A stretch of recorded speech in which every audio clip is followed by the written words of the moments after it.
And now Huw Merriman tells us exactly what we've already known.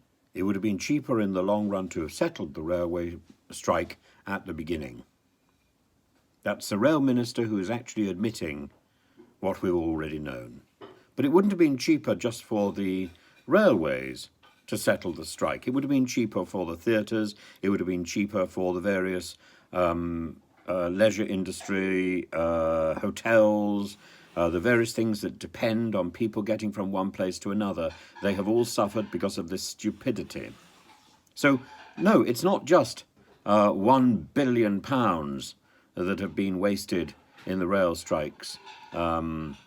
It's significantly more than that, and the ministers in charge of, for example, digital culture, media and sport don't seem to care at all about the damage which is done by the desultory indifference of ministers tasked with sorting out problems. That is the only job that a minister has to do, to sort out a problem, to be the face for the ministry. That is what they represent. That is the job that they are there to do. And the civil servants are there to implement their various desires, to tweak the system slightly to give it a bit of colour. But otherwise, it's the minister. It's the minister who faces the thing and the civil servants who do the job. Unless, of course, there's a strike, in which the case the minister decrees that nothing will happen and nothing does. And it has a knock-on effect.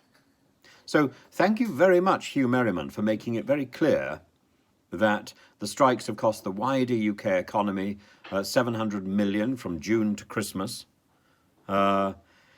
It's hit us more. He's admitted to Ben Bradshaw. It's been catastrophic for theatres. I mean, I was in pantomime, and some of the shows had very poor audiences after Christmas because there was a train strike, and some of the shows were cancelled because there was a train strike.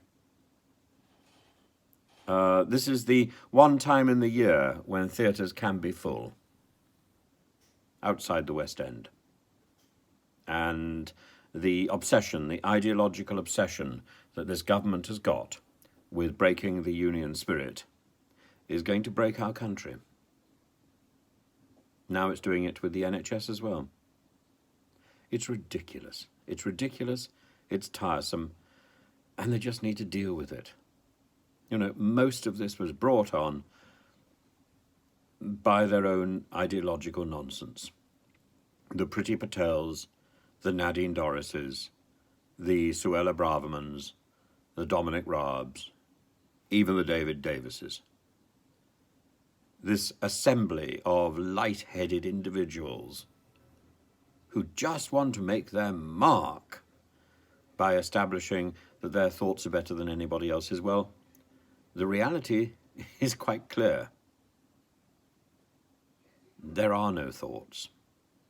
These people are thoughtless. They are not thinking, and they're certainly not thinking about others.